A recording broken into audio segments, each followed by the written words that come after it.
नमस्ते। मैं हूं आनंदी बंग। मेरे योग पथ के इस चैनल में मैं आपका स्वागत करती हूं।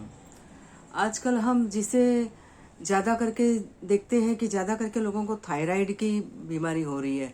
हर तीसरे चौथे, और आप ऐसा भी देख सकते हैं हर घर में आपको एकाधिक पेशेंट मिल जाएगा।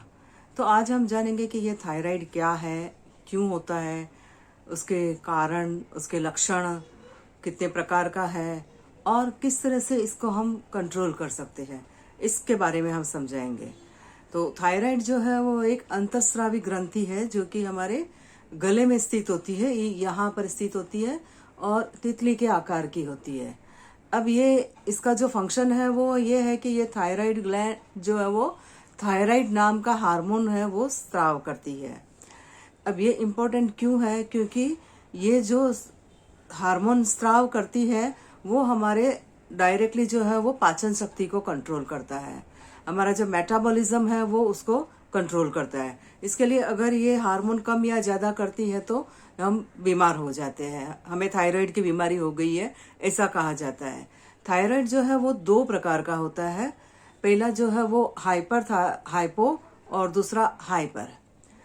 तो हाइपोथायराइड के अंतर्गत जब ये ग्रंथि जो है वो हार्मोन्स का सिक्रेट कम करती है, जितना मात्रा में करनी चाहिए उससे कम अगर वो करती है तो ऐसा कहा जाता है कि उसको हाइपर थायराइड हो जाता है। और उसके लक्षण जो है वो सब कुछ धीमा हो जाता है, आपके सभी सिस्टम्स जो है वो धीमे हो जाते हैं। हाइपोथायराइड में आपका सब कुछ धीमा हो जाता है, आपके सभी सिस्टम्स जो है वो धीमे हो जाते हैं। आपका वजन बढ़ जाता है, अनियमित मासिक स्राव हो जाता है, आपके बाल गिरने लगते हैं, उसमें थकान का महसूस होना, और कभी कभी जो है वो आपके गले में यहाँ पे सूजन आ जाती है जिसे हम गोइटर कहते हैं, तो वो भी इसकी वजह से आ सकती है। अब हम देखते हैं कि दूसरा प्रकार जो है वो हाइपर है। इसमें ठीक रिवर्स होता है।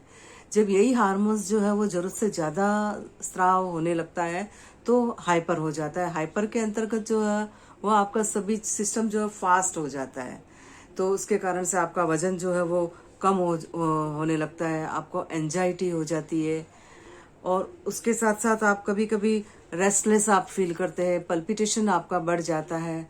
तो ये जो है वो आपको इसमें हाइपर में होने लगते हैं। अब हम देखते हैं कि ये किन कारणों से ये होता है, ये रोग उत्पन्न होता है। अब इसके कॉजेज में, कारणों में देखेंगे।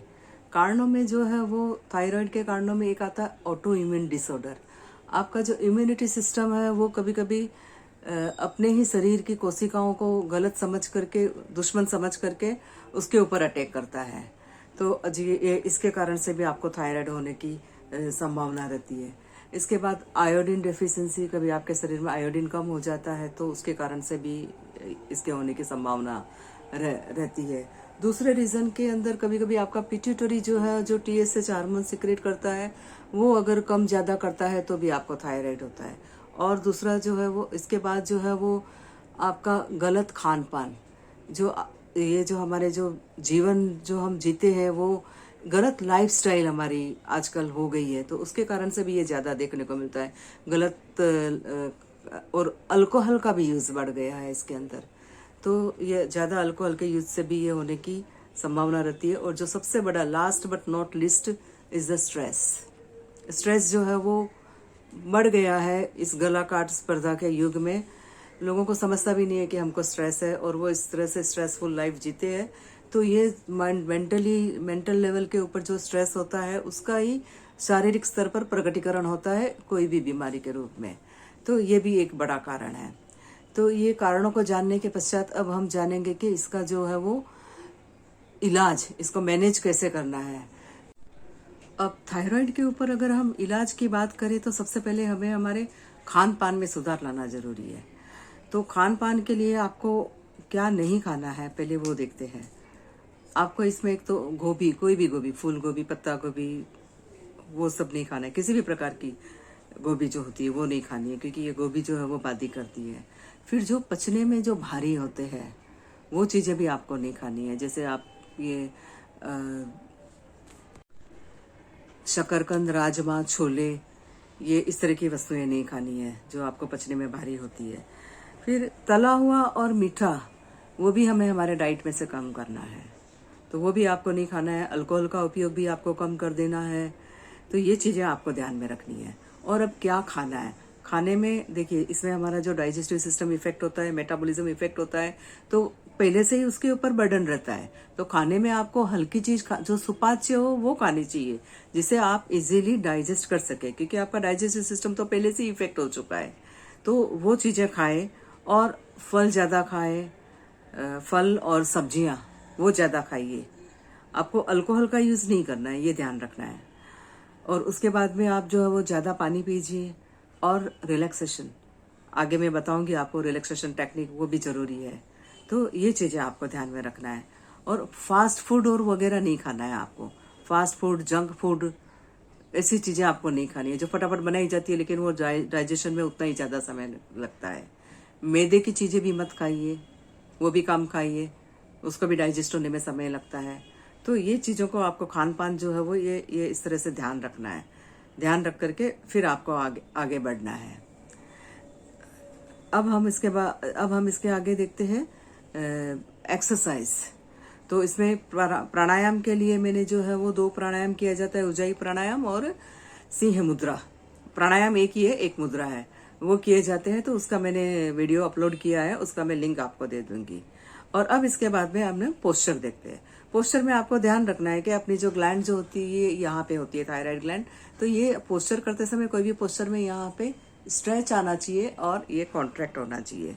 तो ये जो आपके जो थायराइड जो है वो सही होने का बहुत ज्यादा संभावना रहेगी अगर इस तरह से आप पोस्चर करेंगे। तो चलिए देखते हैं पोस्चर। थायराइड के लिए योग आसनों का अभ्यास शुरू करेंगे।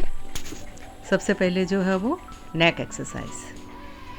हाँ, इसके लिए कोई भी आरामदायक आसन में बैठिए और श्वास भरते हुए गर्दन को पीछे, श्वास निकालते हुए सेंटर, श्वास भरते हुए आगे, श्वास निकालते हुए सेंटर। ये 1 राउंड हुआ, ऐसे 3 राउंड कीजिए। Second exercise side bending. श्वास भरते हुए आप राइट में जाइए, श्वास निकालते हुए सेंटर, श्वास भरते हुए लेफ्ट, श्वास निकालते हुए centre. Third exercise, move your chin to the right shoulder. श्वास भरते हुए, अब श्वास निकालते हुए सेंटर, श्वास भरते हुए लेफ्ट, श्वास निकालते हुए सेंटर। इसके भी 3 राउंड करने हैं। Now the fourth exercise, rotation. गर्दन को घुमाइए क्लॉकवाइज, 4 राउंड क्लॉकवाइज घुमाएंगे और नेक्स्ट 4 राउंड्स जो है वो एंटी क्लॉकवाइज। इसमें जब गर्दन पीछे जाए तो आपको श्वास भरना है, गर्दन आगे आए तो श्वास को निकालना है, ये ध्यान में रखते हुए करना है। नेक्स्ट जो है वो मार्जरासन। श्वास भरते हुए सिर आपका ऊपर जाएगा, तब बैक आपकी अंदर जाएगी। हाँ, ये सिर ऊपर, बैक अंदर। श्वास निकालते हुए नीचे जाएगा सिर, तब बैक ऊपर जाएगी। हाँ, इस तरह से कीजिए। श्वास भरते हुए सिर ऊपर, बैक अंदर, श्वास निकालते हुए सिर नीचे, बैक अप। नेक्स्ट उष्ट्रासन।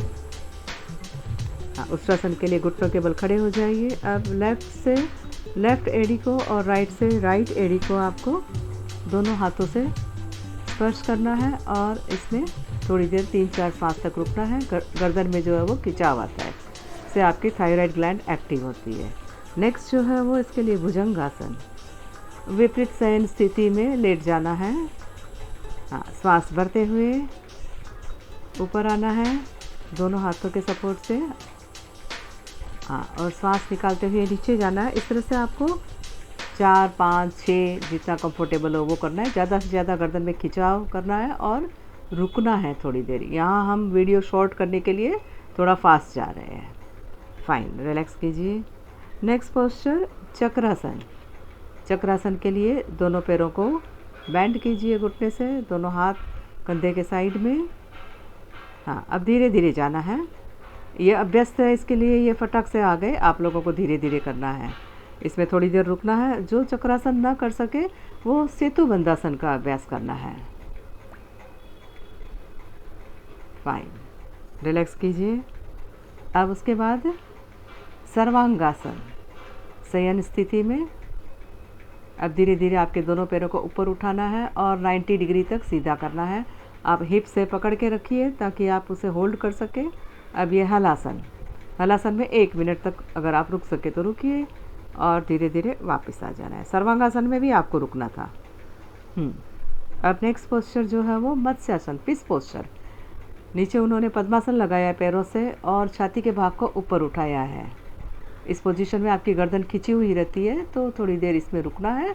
और तो आज के इस सेशन में इतना ही। वापस जो है वो मैं दूसरे वीडियो के साथ मिलती हूँ। धन्यवाद।